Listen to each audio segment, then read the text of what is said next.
Hi, my name is Jessica Beha, and I am one of the prevention education specialists for Great Rivers Regional System for Addiction Care. And this morning we are continuing our This Is My Story series. And this morning we have Conrad with us.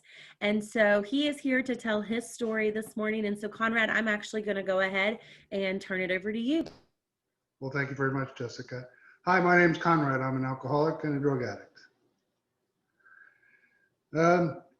I'm going to tell you a little bit about what it was like, what happened, and then what it's like now. And one of the ways I like to kick that off is to read a little piece out of about more about alcoholism. This applies equally for me towards whether it's drugs or whether it's alcoholism. I get the same result no matter what. The idea that somehow, someday he will control and enjoy his drinking is the great obsession of every abnormal drinker. The persistence of this illusion is astonishing. Many pursue it into the gates of insanity or death. We learned that we had to fully concede to our innermost selves that we were alcoholics. This is the first step in recovery. Before we get to the steps, we have to surrender. Somehow I missed that the first 20 or 30 times I read it. I didn't really get it. My sobriety date is February 25th, 2006. It was a pretty ugly day. I was homeless, but I was living in the basement of the house that I had previously owned because it had a wood burning stove, and it was wintertime, and I was in New York. So it was convenient. Didn't have any electricity, didn't have any water, wasn't fit for human habitation, but that's where I could go. And I had a little pallet that it was made up of moving quilts and some other oddments of blankets and quilts and things. And of course I had the 12 gauge over and under shotgun underneath the little pad that I was sleeping on, because you never know when you might need a 12 gauge shotgun. I was begging and pleading for people to bring me money or bring me vodka. That would be fine. I had long since given up on the high class drugs. And it was just whatever I could get someone to bring me. I didn't have any money. My family wasn't offering to send me any. They wanted me to go to treatment. Of course, that's the last place where I wanted to go. I needed some money though, because I had to declare bankruptcy, and the lawyer wouldn't file the bankruptcy papers unless he had money. So my toxic ex-girlfriend had my big screen TV, and I thought if I could get that, I could hawk it, and then that would give me most of the money I needed to get to the lawyer. And so I called her, and she hung up on me. So I went outside and I checked the car. It had a little tiny bit of gas in it. So I drove over to her place, and I got out of I remember walking up the steps to the place where she lived and kicking the door in. I felt like I was some kind of a tough guy from like the Untouchables or something, just stride up to kick the door in, and I go upstairs to get the flat screen TV, and kids are crying and screaming and running to the corner, and the ex-girlfriend is on the phone calling the police. So I picked up that big TV and I threw it on the floor as hard as I could, and it broke into a million little pieces. And then I kind of went, well, that was not too smart. I needed the TV. So anyway, I went back. I grabbed a bottle of vodka that was sitting on the counter, and I went back to my place and I drank that bottle of vodka. And the next thing I knew, it was the next morning, and the police were there, and they arrested me and took me to jail and charged me with about 14 different things, both felonies and and misdemeanors. And they took me to the county jail, which was one of those ones with metal bars, not the ones with doors. And that was the end of my drinking career. Now, there's lots more things I'm going to talk about related to that. And you're probably wondering, how could such a nice man have such a sorry story, to claim? So in order for me to understand that, and in order for you to get some insight as to where I was coming from at the time, I'll go back, and we're going to go back in time to, the 1960s. I grew up in West Texas. I grew up in a dry county with a wet family. If you needed to buy booze, you had to get in the car and drive to the next county. North, south, east, or west, it did not matter. At the county line, in every direction, there was a Pinky's liquor store. So it didn't really matter how you got out past the county line, but that's where you had to go to get booze.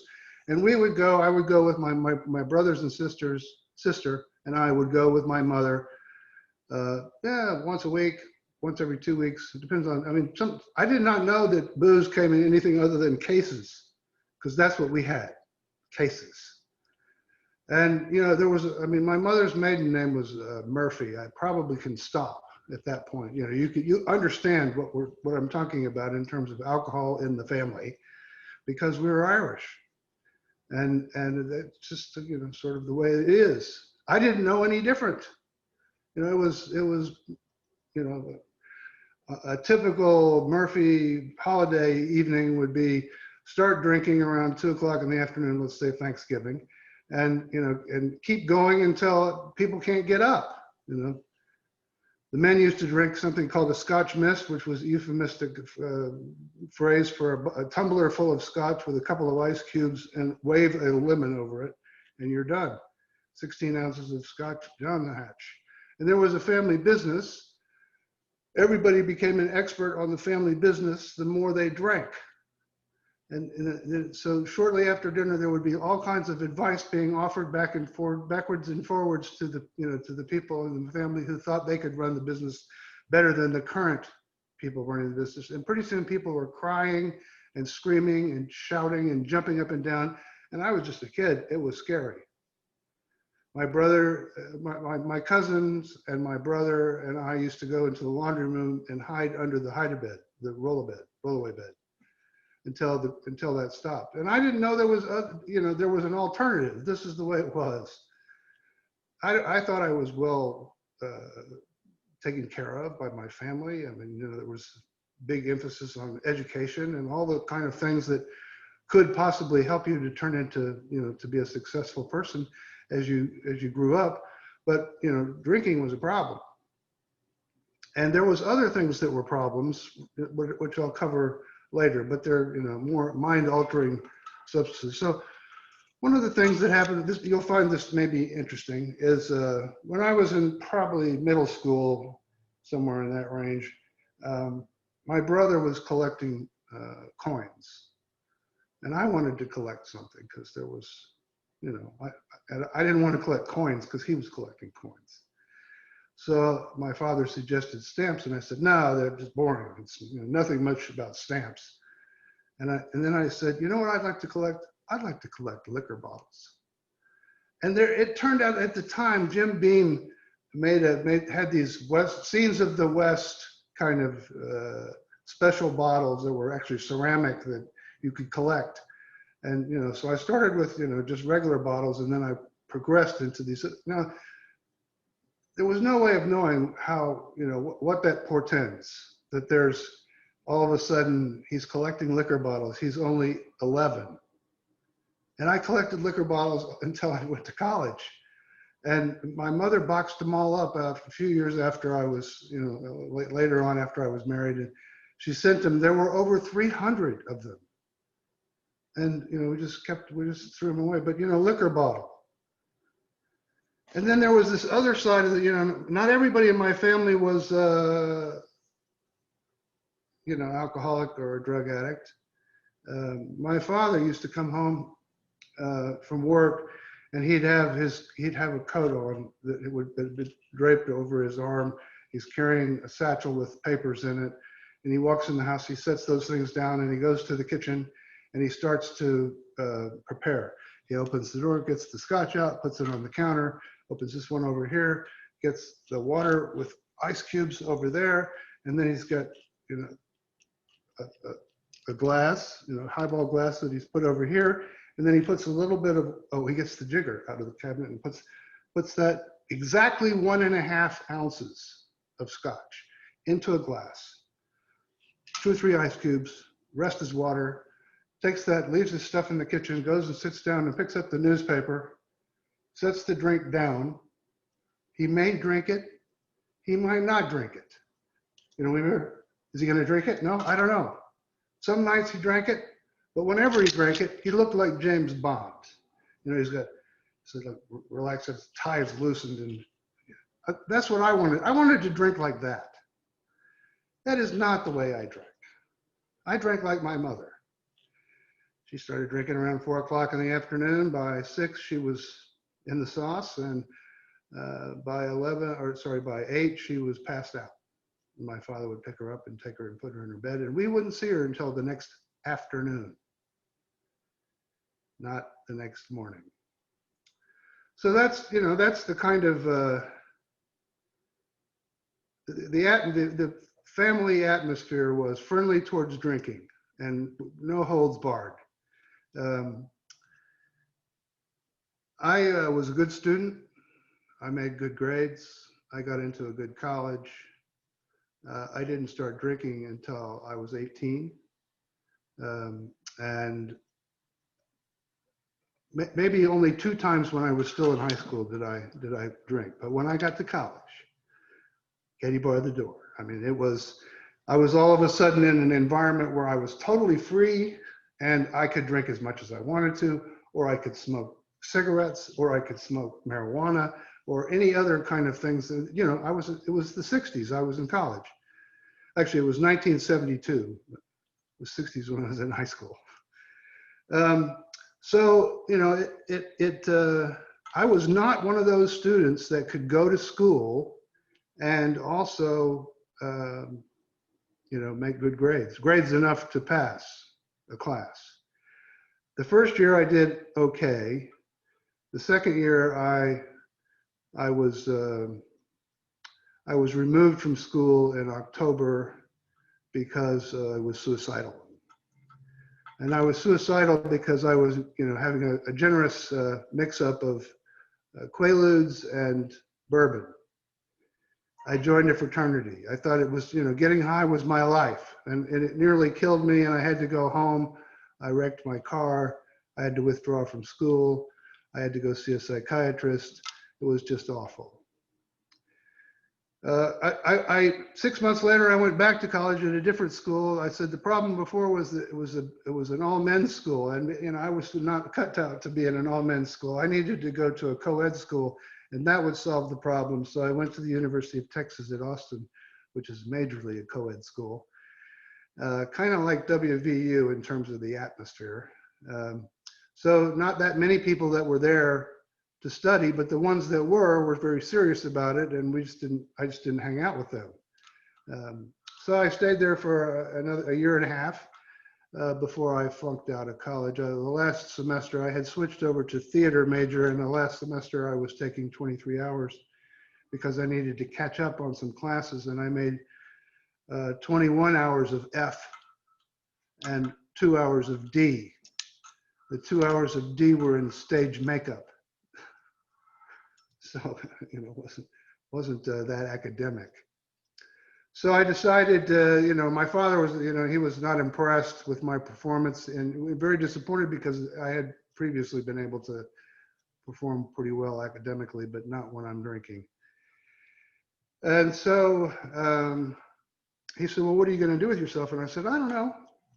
Maybe I'll join the company business. And he said, I mean, the family business. And he said, it's not a good idea. They're about to go bankrupt. You had to come up with plan B. I said, well, okay. How about, I don't know for sure. Maybe I'll join the Peace Corps. You have to graduate from college to join the Peace Corps. Oh, He said, how about the service? It's 1975. The Vietnam War is not over yet, but it's nearly over. And I'm like, Dad, there's a war going on. He said, yeah, that might be good for you to get a little discipline. And so, the more I thought about it, the more it made some sense. And so I went down to the Navy recruiting office and I took their test and they said, how about being in the nuclear power program? And I said, how about being a journalist? And they said, no, we don't need any of those. So I didn't want to be in the nuclear power program. So we made a nice compromise. They had a television engineering program. So I said, I'll sign up for that. And without really understanding what I was doing, because I was not clear-headed at this time, I signed a contract for 6 years, active duty, and I went to school for the first almost 2 years. But the interesting thing was that it only took the Navy about 6 months to figure out what was wrong with Conrad. One night when I didn't get my way, or one day when I didn't get my way, and I didn't get a chance to go visit my girlfriend, I decided that I should get drunk instead. So I went to the enlisted men's club and I drank something like 15 Rusty Nails, which is a shot of Drambuie and a shot of scotch over some ice, sort of like what my uncle used to drink.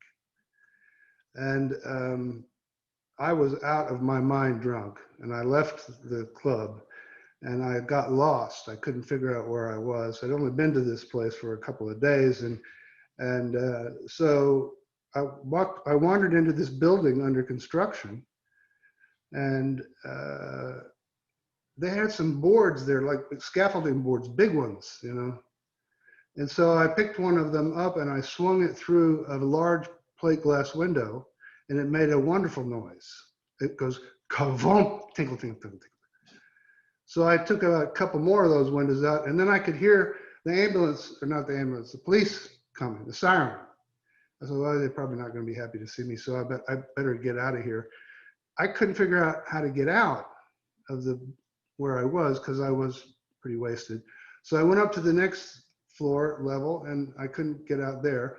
So I went up to the next, and I couldn't get out there, but I could see this little trap door that went out to the roof. And there was a ladder going up to it. So I said, I'll use that. So I go up this ladder, and I was a lot skinnier in those days. And I'm trying to figure out how to open the latch. I can't figure out how to open the latch.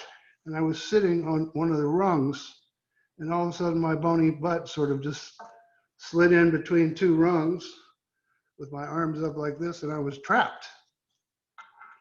And I almost got away with it. The last cop was just sweeping the area with his flashlight when, he didn't see me, and I was quiet, but then he just said, oh, who's this? And so they arrested me and took me to jail. The brig, actually, is where I went. I was in this training program, and they really didn't want to lose me because they had a hard time filling people into these training programs, and so they made me go to AA. This was my first experience going to AA. I'd heard of it before, but since I didn't have a problem with drinking or drugs, I didn't think I needed to find any more information out about it. So we go to these AA meetings, and then I also had to go to one-on-one therapy. And the AA meeting that I had to go to, it was once a week. It was on a Friday. There was about 300 people in the meeting room. And what I remember today about that is they were old. They were like in their 40s. Some of them were even maybe in their 50s, but they weren't in their 20s. There weren't any people in their 20s. I said, this is ridiculous. I do not belong here. I don't fit in. And then they had this journal in the back of the room where you had to sign in. And of course, being the wise ass that many of us are, I said, what is it about anonymous that you don't understand? Anonymous. Why are we signing in? It's anonymous. So anyway, since they were going to do that, I signed in and left. And that's what I did. That was my entire exposure to Alcoholics Anonymous when I first got into the Navy. What I learned from that whole experience was that, I don't drink like other people. And so I need to be careful about what I do and who I drink around and who sees me, because they thought I was on, they thought I was on drugs, but I wasn't. I was just drunk. And I was going to get in trouble. I didn't want to get in trouble for joining the Navy. That didn't make any sense. So I was a lot more careful about where I went to drink. And I stopped drinking around other people very shortly after that. If I was going to drink, I go someplace where nobody knows where I am or what I'm doing, and then I drink, and until I wake up, which is, could probably be the next day. And I decided I didn't want to have I didn't want to have a miserable time in the Navy. So I was just a lot more careful about where I drank and who I drank with and what other kinds of things I might do besides drink, because they were not, getting caught with drugs and alcohol, even in the 70s in the Navy was, it would be a bad day. They would make your life miserable. So that is Sober Conrad version 4 or version 1.0. That was the very first time I went to a sober up activity. I didn't want to be there. It was involuntary. It didn't do anything to help me. There's a Sober Conrad version 2.0. There's a Sober Conrad version 3.0. And now we're in Sober Conrad version 4.0. That's where I am today. So I'm just going to mention a couple of these other versions that, if you have what I have, you might hear about it, as I go by. Sober Conrad version 1.0, well, the very first time that I tried to get sober and intended to get sober is the version I call 1.0. It's actually after the story that I just told you. I was 30 years old. And I stayed abstinent from alcohol, but not from other things, specifically not from hash or marijuana, but I didn't do other drugs. But I stayed sober from alcohol for about 7 years. I didn't get a sponsor. I didn't work any steps. I did get a big book, but I didn't open it.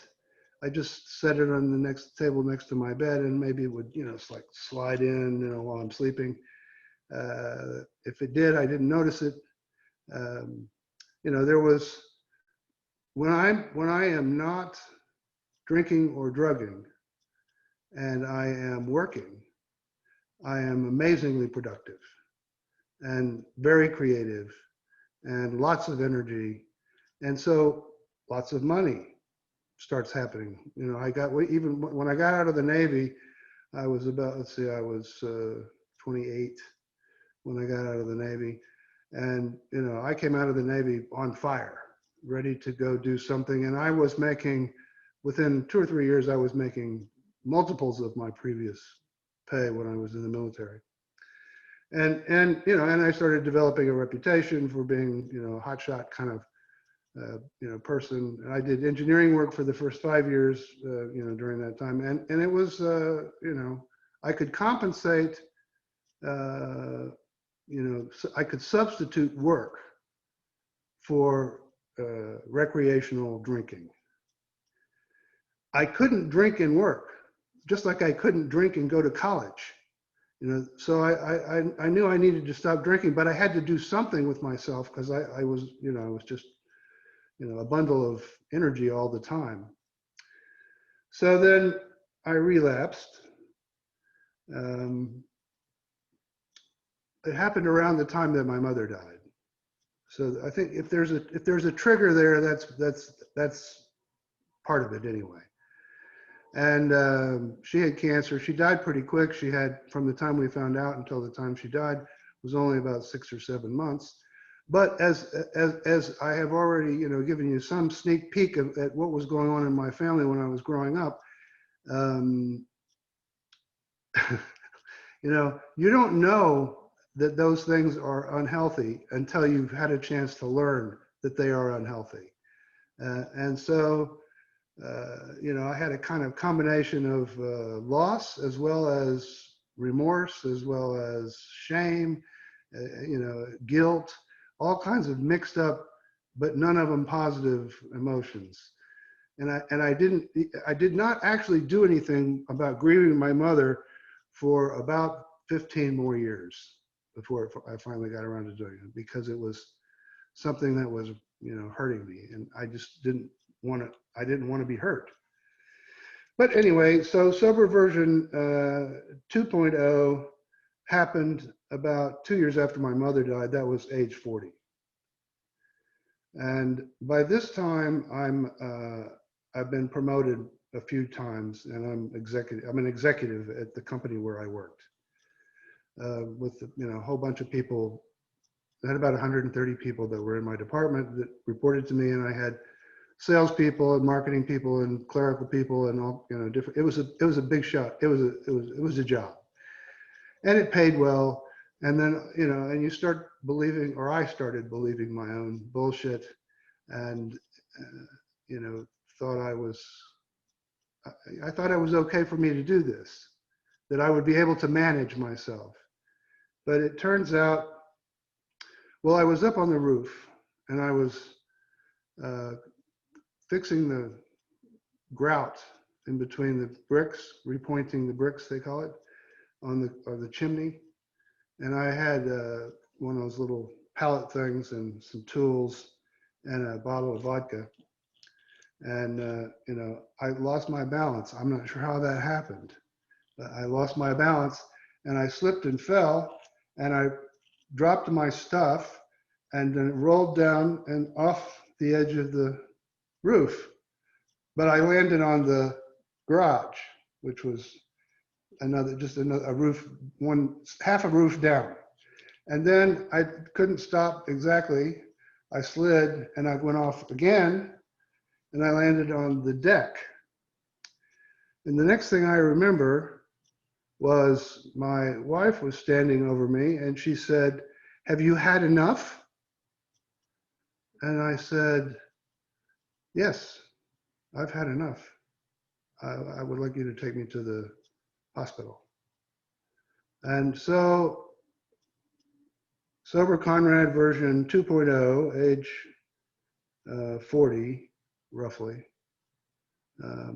went to treatment at my own request. I was in an inpatient program that lasted for 30 days. You can't really, my experience today would say that you can't really do anything much but scratch the surface and maybe understand that there is a problem in 30 days. But, while I was in the treatment, my job was transferred to Atlanta, Georgia.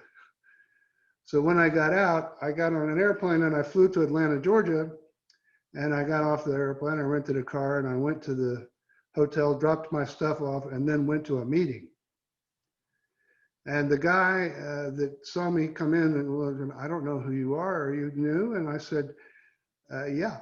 And I just got out of treatment about 2 hours ago." And he said, well, then you'll be needing a sponsor. This is Jim. Jim will be your sponsor. And that's how I got my first sponsor. It's like all of a sudden I'm hooked up. And this is in Roswell, Georgia, which is a suburb of Atlanta. And it's very serious AA there. Lots of it as well. And so, I had kind of surrendered and said, okay, I'm going to give it a go. And I put in all the effort that I could. I even converted to become a Catholic because I thought that would be, something that would be helpful for me to get sober. It isn't. It's helpful to expand your spiritual understanding of a higher power, but it doesn't do anything for getting sober. But anyway, I tried it, and I was, I was very serious about getting sober. I didn't want to, it was scary to get into the level of, broken that I got to. So one of the things that happened, uh, again was, and repeated, but I didn't pick up on it. I was bored.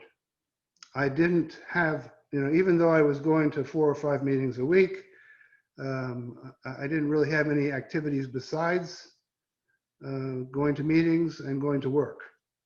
Or I helped out with my son's sports teams and stuff like that. But that was a small part, and everything else was, whatever I could do to be bigger was good. I like bigger. I'd like to be more well, and money's good too. I can substitute money for drugs or alcohol, and it works just great. Somehow I feel like I'm more productive. I'm more, and that's because I'm sober, and the whole thing gets to be a mess. And if I don't have somebody that I've opened the doors to and said, hey, you can come on in here and look, how do you think I'm doing? Because I keep those doors are closed. You can't come in and look because you'll find something that I don't want you to see. And so about 5 years in, so I've been sober now for about 5 years. I hadn't sponsored anyone, and I was only on about the 5th or 6th. I must have been on the 6th and 7th. And I was, I wasn't working a good program. I was kind of lost, and there was a woman in the office who kind of liked me, and she was, talking to me and paying attention to me. And the next thing I know, I'm paying attention to her, and then we're paying attention to each other. And then, it's a full-blown affair that's going on in the office. I'm still an executive. This is not okay. It's not okay for her either. There's several children involved of, my children, her children, and, completely irresponsible, but I didn't stop. And then the next thing I know, we're doing, at lunchtime, we go out for, she likes to drink red wine at lunchtime. And I said, I can't drink red wine because I'm an alcoholic. And, it's not, you wouldn't want to be there. You wouldn't want to see it. And she said, well, how about some speed?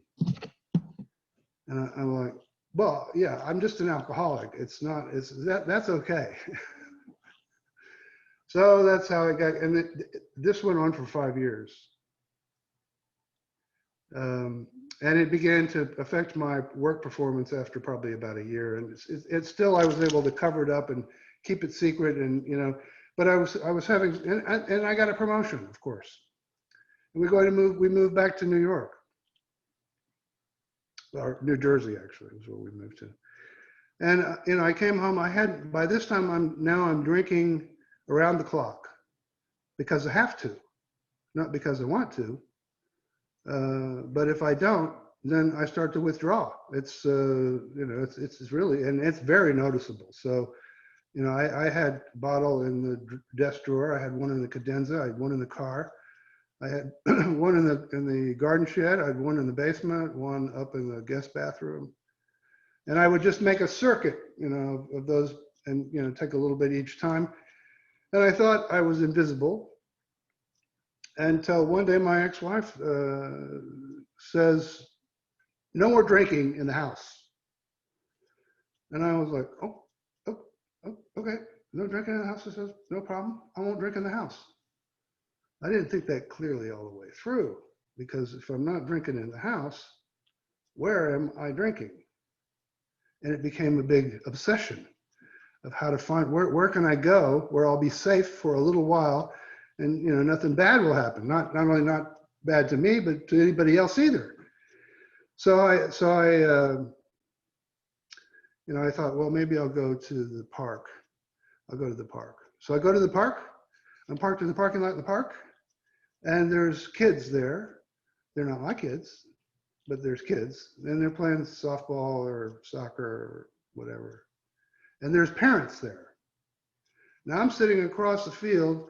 I have vodka bottle in the brown paper bag, and kids are playing over there, and I'm smoking cigarettes, drinking out of a brown paper bag.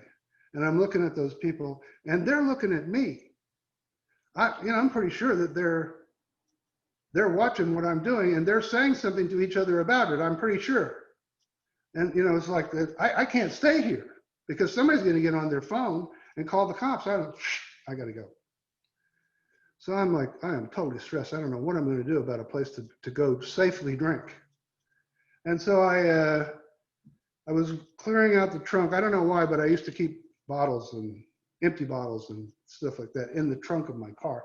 And so I'm emptying out the trunk on a Saturday morning when my wife worked at a volunteer job. And there's this green plastic strap that runs across the top of the inside of the trunk. And it's embossed. It says, pull to release trunk. And I thought, well, that's odd. So I pulled it and the little release, opened and it made a clicking noise. And I went, that is so handy. If you were stuck in the trunk of your car, you could get out even if it was closed. I tried it. It works. And I said, oh, this is fantastic. Now I have solved my drinking location problem. And I started drinking in the trunk of my car. And I would drive to the park, look around, jump in the car, in the trunk, close it, stay there. I could stay there for hours. Nobody knew. It was fantastic. Well, until one night I called remember the girlfriend in Atlanta? I called her on the phone from the trunk. And it was about 3 o'clock in the morning and she answered the phone, and this is dialing while intoxicated. And she says, well, Conrad, where are you? And I said, I'm in the trunk of my car. And she said, what? I said, I'm in the trunk of my car. And she said, oh, Conrad. And when she said it like that, I knew there was something wrong with it. But up until that point, I thought it was okay. Now there's a lot of, there's things to learn about drinking in the trunk. Alcoholism and drug addiction is a lonely disease. It causes us to isolate away from family, friends, coworkers, even maybe pets. We have no spirit left. And this is as good an example as I can ever think of on, here's what happens. And the judgment that was involved to get to that level of sickness.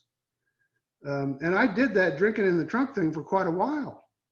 I mean, it was just, it was safe, until one night I was drunk in the trunk. I was just completely wasted. And it was time to go. It was like, wasn't sure exactly what time it was, but it looked like the sun was coming up. So I wanted to get, back to my house. And I got out of the trunk and I'm closing the trunk and this cop car comes up and scared the crap out of me. And I'm like, I think I got to be more careful. I could get a drunk driving right here in the parking lot in the trunk of my car. I mean, this is a real problem.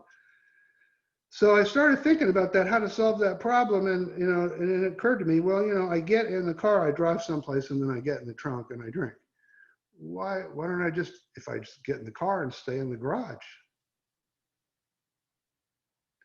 then this is not so risky. So that's what I did. And one Saturday morning, as I'm climbing out of the trunk of the car, the garage door starts going up, and it's my wife who's coming back from her volunteer job. And she looked at me, and she looked at the trunk, and there was a pillow and a cell phone and some cigarettes and half a gallon of vodka. And she said, are you drinking in the trunk of your car? And I said, well, I wasn't sure what to say. Do I say yes? Or do I say no? I don't know what I'm going to do. So I just didn't say anything. It was shortly after that that I was given the opportunity to move out of the house. And all that did was bring on massive drinking binges. Now there's nobody to say it's not a good idea for you to drink. But I also started missing work. I started making big mistakes in projects and things that I got people involved in. I wasn't, my end of the bargain as far as contributions I was supposed to make were just non-existent. And, when I didn't come back for after the Christmas holiday, they came to look for me, and they found me naked, drunk on the floor in the apartment that I have. And that was, well, the next day, well, they took me to the hospital. And that year, I was at the hospital 7 times,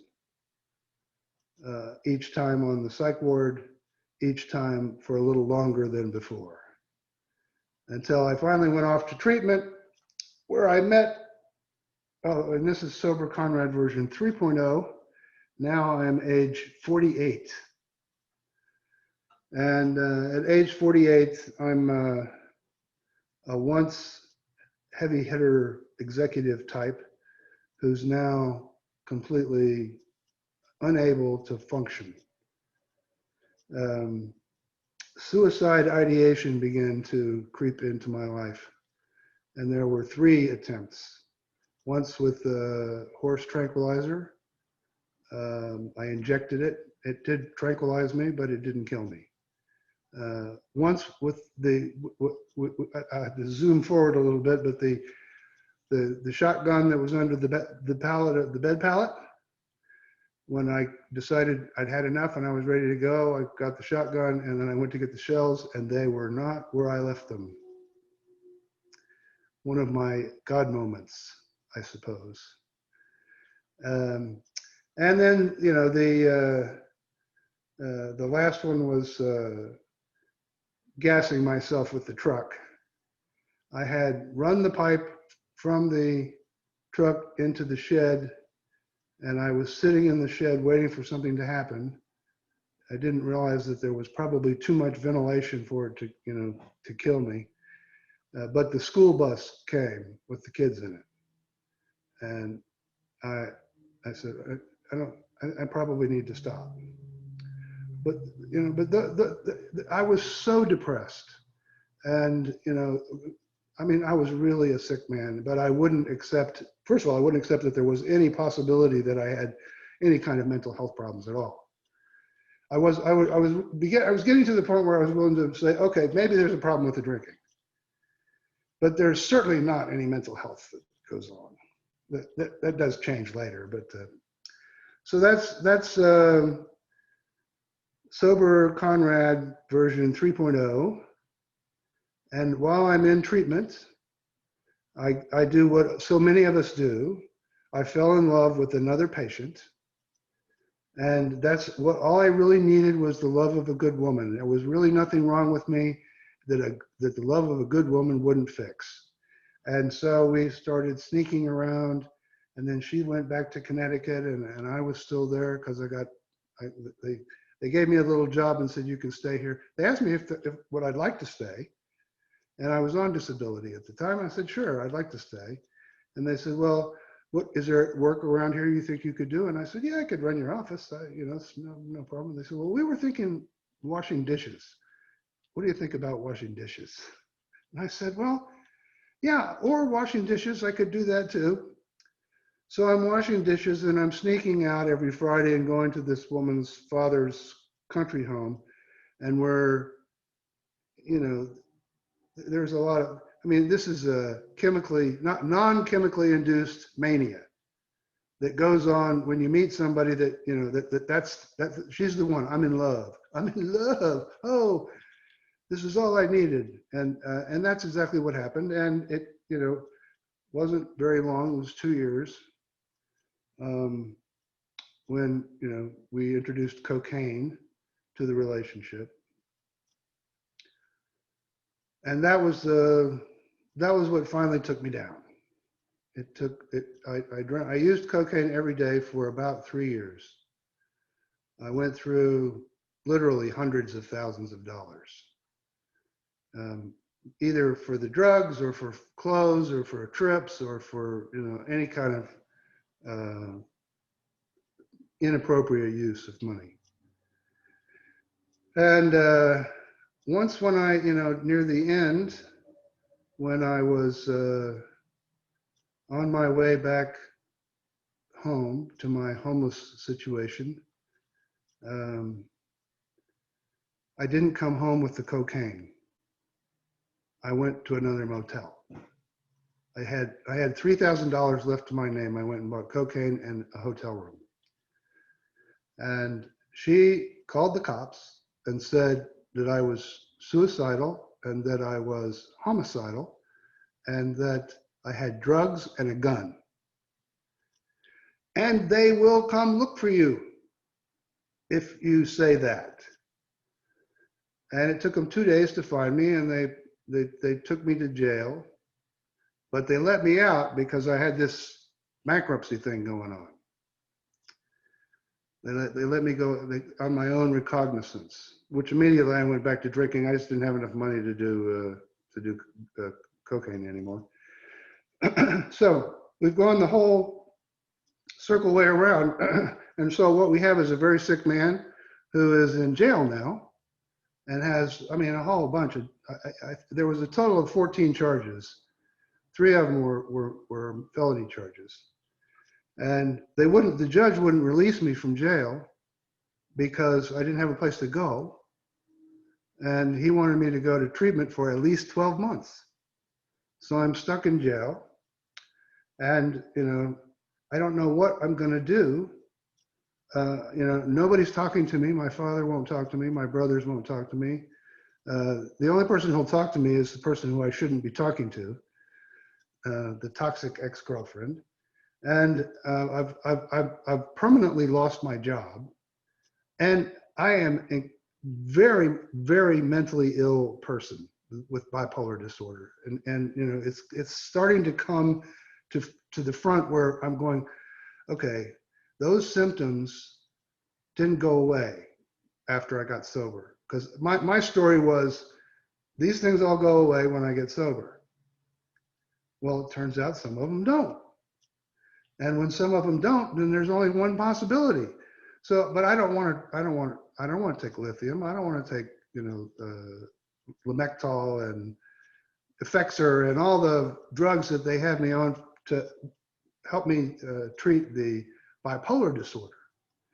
I don't buy into the bipolar disorder completely, but there is something going on because even though I stop, the symptoms are still there. So I don't know what I'm going to do with myself. I finally get sentenced to 9 months in jail and $1,000 fine and 5 years probation, felony probation. And they're waiting for they want to send me to a long-term treatment program, but they can't find a bed. I said, hey, listen, I'm a vet, and they said, oh, he's a vet. We'll send him to the VA for a year. So I went to the VA for a year, and I was first I did their inpatient program, 35 days. And then I did an intensive outpatient program, but I lived in the domiciliary. Then there was something called PRRC, psychosocial rehabilitative something. And that was actually, it was like a menu. You could pick different ones. Each little section would go for like maybe 3 weeks. And some of them went longer, some went like 5 weeks, but most of them were like 3 weeks or 4 weeks, and several different topics. So I did all those things for a year, and I started going to meetings at night, some nights, and this guy started giving me rides. He was from the meeting when I got there on a bus, and the next time he gave me a ride, and then pretty soon we were going together, and we were spending a lot of time talking. And he's, he's very he's able to talk to me in a way that I was able to listen. And he was sober like 15, 16 years, and he was Irish. So I finally asked him to. I had a sponsor. I gave the other sponsor short shrift. I was pretty sure that getting a sponsor that was both a priest and a sober person, I could kill two birds with one stone. And it turned out I couldn't, because I couldn't relate to this first guy that I had as a sponsor, and he didn't talk. He just sat there and looked at me. And I said, but the guy who was giving me rides, Pat's his name, of course. Pat, eventually I said, okay, I like Pat to be my sponsor. So I think I could say that was the first one that I picked, in the new mode. Remember the first one was back quite a few years ago, where somebody, here's your sponsor. And, so this was the one that I picked because of the experience that I'd had with him. And, it took me about 2 years to get through the steps. Some of them were really difficult for me. Well, the usual ones, they're difficult. I mean, 4, 5, 6, 7, 8, 9. Especially 8 and especially 4. The other ones weren't as hard, but 8 and 4 were very tough for me. And but I was starting to get the hang of things. I hadn't been able to work since this whole thing had really made a hard left turn, and so I started trying to go. The VA had support for help me find work, and my psychiatrist and psychologist were heavily involved, and then there was another guy who was a voc rehab specialist who was involved. And I didn't realize how much damage I had done to myself until I started trying to get back to work and finding out that I couldn't do work. I mean, one of the jobs that I got, I was expecting to walk back into another $300,000 a year, job. I can run your place for you kind of thing. It turns out I can't do that. In fact, I can't even do a simulation of it. There was the one company that hired me that did light and sound company. They did everything on Broadway, and they did concerts and stuff. And I know a lot about that kind of equipment. And so, but when I went back for the final, me making a presentation as if you're the client, I started sweating before they all got in. I could feel the beads going down my back, and I was starting to shake, and my voice was starting to quiver. And then I looked down, and I had sweat through my coat, my suit coat. And I went, I don't think I can do this. I mean, and I just told him, I said, I'm not feeling well. I need to stop. And I left, and I didn't go back. I didn't call him either. And I told the voc rehab guy, I said, listen, I need to find something simpler first. So I got a job working for a Radio Shack, which I found to be a horrible fall from grace. And I got fired because of my temper. That was how I learned that there's a relationship between temper and bipolar. I thought bipolar was because I've had the mania is just wonderful. I feel so productive. Everything's fantastic. I'd had that for sure that I could identify, but I hadn't had the, my face and my hands turn red, and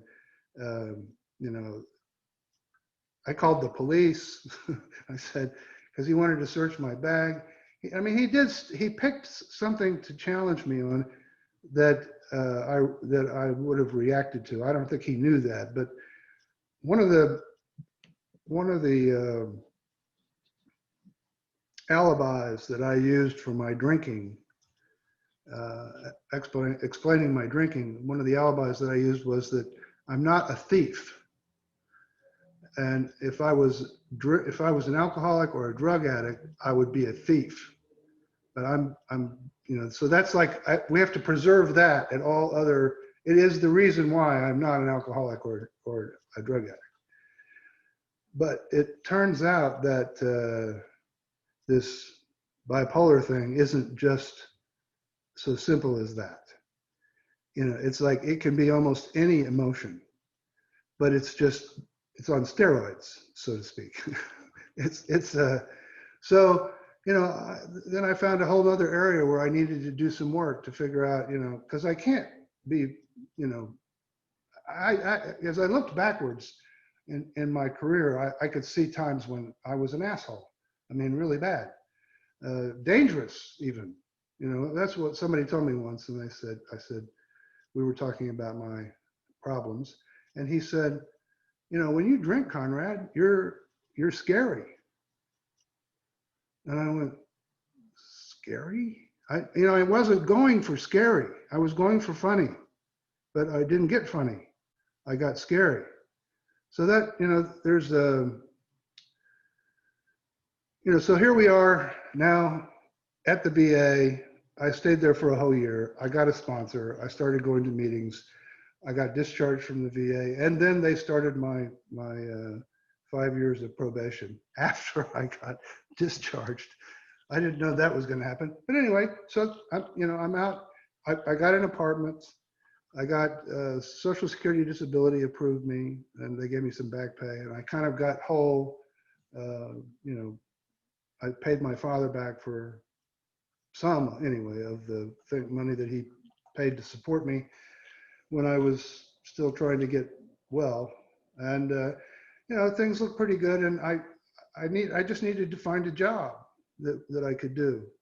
And this guy said to me, hey, they're over at the VA, they're hiring people to do vocational rehabilitation. I said, what? He said, they're hiring people to do vocational rehabilitation. They're looking for people that have, no experience. They're going to train you. And they want you to have had an episode of homelessness, at least one, and, some kind of substance abuse. That's me. I'm the one. So I started, well, I put in the application, and I talked to the guy who was running it, because he said, listen, it's not a permanent position. It's a not to exceed 4 years position.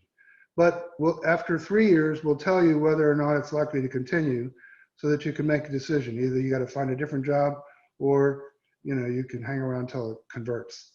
So 3 years in, true to their word, they said, we're not going to go any more than 3 years. This was part of the deal that Shinseki and Obama put together to end veteran homelessness. And so at that time, it didn't scare me. I had been with the VA for 3 years by that time, and I knew how it worked, and I knew I was a voc rehab specialist at the VA. That's what I did. So I mean, that was the job that it was. It's what I still do, and 3 years has passed. So that's how I ended up in West Virginia. I knew I had to find a job at the VA. Some facilities were going to have money to have jobs. And so I said, well, okay, I'd like it to be south of the Ohio and east of the Mississippi, not New England, not Florida. And I applied to anything that met that criteria. And I got, like, I don't remember exactly. It was like 4 or 5 people, asked for an interview. 2 came back with offers. 1 was West Virginia, and the other one was St. Louis, actually. And I said, well, even though I have a brother in St. Louis, I would like to get out of major metropolitan. So that's how I got here, and I've been here for 7 years doing that kind of work. Now, so that sort of brings up a thing. And we're in Sober Conrad version 4.0, when I think I might have forgot to mention that, at age 51. there's some things that happened that you probably noticed them in my story that are not, they're hard to explain. Things like when I went to jail, the day after I went to jail, there was a bag in my, I had to go to the doctor's for a doctor's appointment. And when I came back, there was a paper bag with it. I opened it, it had a big book in it. And nobody knew where I was. So I'm saying, where did this big book come from? And then I opened it, and it was somebody's big book. It had, underlining and stuff like that. And it was, wasn't just a big book. It was somebody's notes were in it. And, so I asked them, they said, we don't know if you want to send it back? I said, no, I'll hold on to it. And then 2 weeks later, I get this guy that I know that I had been to meetings where he was there and we were friends. And he said, did you get the book I left you? I said, oh, it was you that gave it. And I said, how did you know I was in the jail? And he said, well, I was manning the GSO telephone 800 number on a Saturday morning. And the phone rang, and it was a guy named Mike Caulfield from Texas. And he was looking for somebody who could bring a big book to his brother who was in jail. And Paul says, well, what was your brother's name? Says his name's Conrad.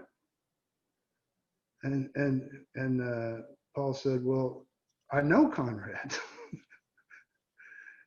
Michael says, yeah, he's got a girlfriend named Birdie. She's nothing but trouble. And he said, oh, I know Birdie too. I used to date her when I was in high school. And, so this whole thing, how does that happen? That a guy from Houston, Texas, calls New York through the GSO, trying to get somebody to bring a big book to his brother. The big book comes from somebody he knows, but doesn't know who it is when it gets there. I mean, these little God moments, they happen a lot. So, that a lot, how do you end up with a job working as a voc rehab specialist for the VA when you've never been a voc rehab specialist before, but you sure did need one at the time you got one, and you end up that being that seems to be the career. Now I was in a tremendous amount of debt, literally almost 7 figures. And it looked like that was just going to be the end of it. And I was never ever going to be able to do anything, meaningful with money again. And this last year, so I've been working on that. This last year, I paid off the debt that I had to the Internal Revenue Service. The last of it was all paid off back in January. In February, I bought a house. That I have a place to live where I can, have grandchildren come visit if I want to, and that they would come, and that I have grandchildren who have never ever seen me intoxicated. These are the, this is not all of them, but this is them auditioning for the what's that television program, TMD, anyway, whatever. So none of them have ever seen me drunk. I have been working here. I have helped, I don't know, probably around 300 or 400 veterans who needed to get jobs. I love it when because I always check to see if they're still actively using or drinking. And, so I said, how about drinking, drugging? How's that going? Oh, yeah, well, not, I'm getting there. Yeah, I said, I've done that getting there thing too. How about marijuana? Are you using marijuana? Well, that's not really a drug. Well, the thing is that people who are going to employ you, they are going to test for that. Do you know how long it's going to take you to get clear of that? A couple of weeks, more like 6. And, can you stop drinking and or drugging for, like 2 or 3 months, just long enough to get a job? Ooh, I'm not sure if I can do that or not. And you know what? I wasn't sure if I could do it either. But, I can talk to people about it because I've been there. I did that. And it's, it helps me and, to keep things in perspective, and it helps them to understand that it's a problem that you can get over. It just takes time. Um, so I started steps. I got a good job. I started cleaning up wreckage of the past. The taxes I mentioned, alimony I owed to my, that's taken care of. Um, I got an expungement on my felony charges. That took about 4 years. Moved to West Virginia. Got another sponsor. Have about 4 or 5 sponsees. Rinse and repeat. I've taken just about every person that I've worked with through the steps. That's what makes a difference. It's, all of the treatment programs that I've been to, which are most of them are educational oriented or they're simple CBT, cognitive behavioral therapy. Yeah, they're either some kind of CBT program or they're educational. And that is really, really important. Both of those things are really important. But, having a fellowship that depends on a spiritual connection there's no substitute for that. And in order for me to stay sober, sustain sobriety, almost 15 years. I mean, I'm 14 and a half, a little more than 14 and a half years. This is the only time that that's been able to happen. And it must be, what I'm doing with AA. Lots of different kinds of service activities. I've been, chairpersons. I've been GSRs. I've been, what's that other one? GSR reporter, whatever it's called. DCM. All those kinds of, activities that I've been. Some of them were great, some of them were awful, but I stayed sober no matter what. And that's what. And so I've been going for an hour and 10 minutes. I want to talk about my family relationship by just citing this one example of what's going on. I have a good relationship at this point with my ex-wife. We vacation together with the grandchildren, and I go there for Christmas and New Year's and Thanksgiving and birthdays. Well, except for this year, not so much with COVID, but we were not on speaking terms, me and any of the family, at the time I started.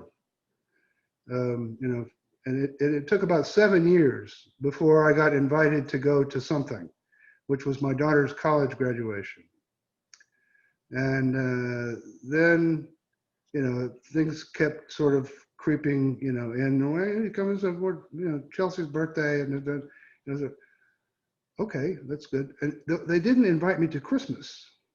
And I knew they were getting together. My son, his 4 children, my daughter, her 3 children, my ex-wife. They were all getting together at my son's house for Christmas.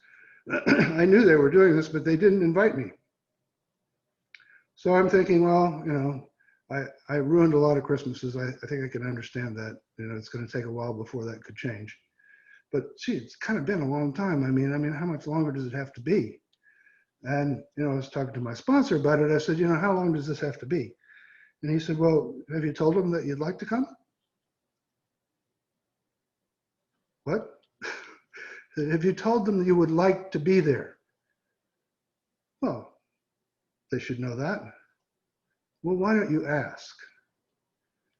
Okay. So I asked, and sure enough, they said yes. In fact, my son said, Well, I'm glad you said that because we were trying to figure out how we could invite you to be here for Christmas. So, starting about four or five Christmases ago, we were all together, creating future resentments uh, with Christmas shenanigans. Um, and the last, um, my daughter and her husband got married in Connecticut. My ex-wife was from New Jersey, and they all started moving in this direction. They moved. My daughter and her family live in Mount Pleasant, South Carolina, and my son and his family live in Portland, Oregon. Um, and my ex-wife moved to Charleston, South Carolina, and so I was helping her move some stuff, and she said, "Conrad, I just want you to know that the reason that I bought a condo with 2 bedrooms was so that you would have a place to stay when you came to visit your grandchildren." And I was like, "You're gonna blow me over with a feather." I mean, that was like, I just didn't expect that I would have never asked for that.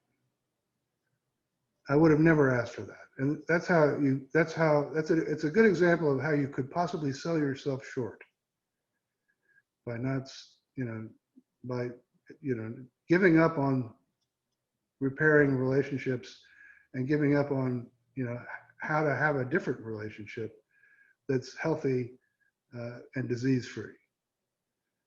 So that's my story. I left some stuff out that I'm sure I wanted to say, but I do this a couple times a year, and I would encourage anyone who's listened to what I have to say who thinks that this kind of thing would help them. I would say, try it. There's every time I tell my story, little pieces of it fall off and they stay there. And and then I go, oh, like tonight I could say, for one thing for sure, one story I left out, which I think everybody has one, is either wetting the bed or peeing your pants or whatever. That everybody's got one of those. It's a humiliating story no matter what happens, but I quit telling mine because it just doesn't have any power over me anymore. And the reason it doesn't have any power over me anymore is because I already told it too many times. So this is helpful for me to put things in perspective, without hurting myself. Thank you for inviting me. Conrad, I want to thank you so much for giving us the opportunity to hear your story. I've truly enjoyed listening to you. I did not realize you were in the Navy. I knew you were a veteran, but I didn't realize you were in the Navy. And those Navy things run deep in our family. So, so both of my uncles were in the Navy, so and one of my aunts. So they would be very proud that I was talking to you today. So, but I want to thank you so much for just being honest and open and real with your story. I really enjoyed your sincerity. I really and truly did. And I love what you said there at the end about the importance of making that restoration and making those relationships such an important part of your healing process. I loved your saying behind that. And you have some beautiful grandchildren. Oh. Yeah. What is it? It's the one with the zombies. This is the girls trying to be zombies. Oh, The Walking Dead? The Walking Dead. Yes. They did great. Especially look at this one. I love it.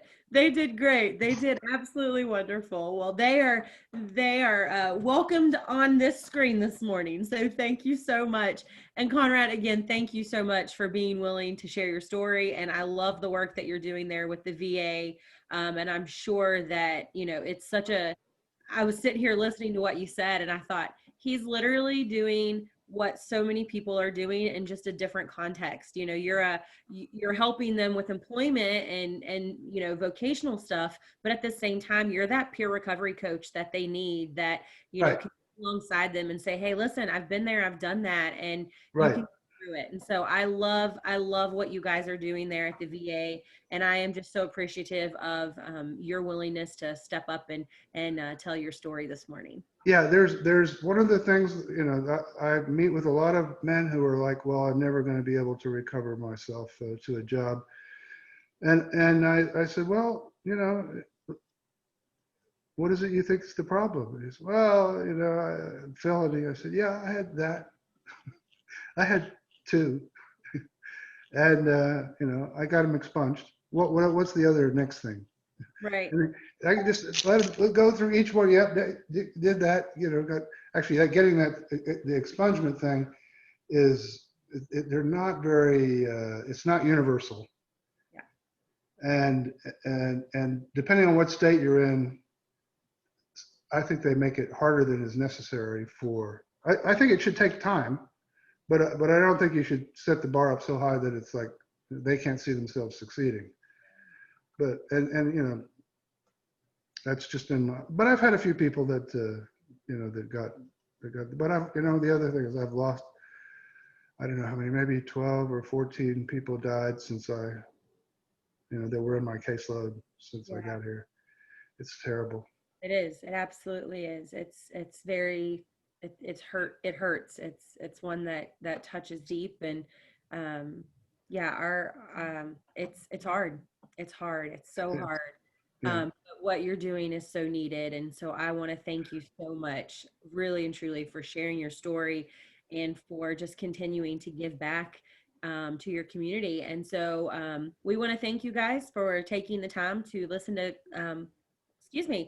Conrad's story this morning. And if you have any questions, or maybe you're a veteran and you want more information about this vocational, oh my goodness, my brain just went blank. voc rehab. Thank you. I was about to say that and I was like, no, that doesn't sound right. And I'm like, no, maybe it is. That's what is going through my brain right now. The vocational rehabilitation that Conrad and the VA do, please reach out. We would love to connect you guys as much as possible. And maybe you just have some more questions for Conrad. Please just reach out. I would love to be able to connect you all. And maybe you just have questions for us at Great Rivers. We will be able to answer those. So again, thank you all so much for joining us this morning for our This Is My Story series, and be on the lookout for more of our This Is My Stories in the weeks to come. Thanks, guys. Thanks, Jessica.